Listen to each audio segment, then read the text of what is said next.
We now have to pivot and focus on jobs and growth. A lot of talk that the president has moved to the center since the midterms. You say that he's pivoted. I'm hoping the president's pivot to the center will be more than just rhetoric, and we can actually do some important things for the country. The president listened to the results of the election in November, and that's the right thing to do in America. Elections have consequences.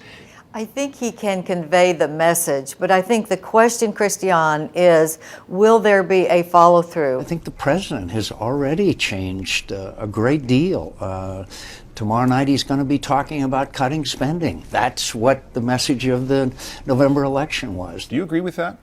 Well, I think actions speak louder than words, and that'll be the real question here, is whether he decouples himself from the last 2 years. He's become left of the lefty, if that's the way you're going to define it. I don't think there's any doubt about that. He's not going to be presenting any new big spending programs. They're going to be targeted, small investments. The president came into office having to react to a crisis, and he was, in fact, in a crisis mode. What we see now is what the president really what he really is, rather than what we saw 2 years ago. What we saw is what President Obama truly believes, and he believes in a bigger, more expensive, more expansive federal government. You saw that with the $1 trillion stimulus and the health care. Now we're seeing what President Obama believes he needs to do to be reelected, and that's moved back to the center.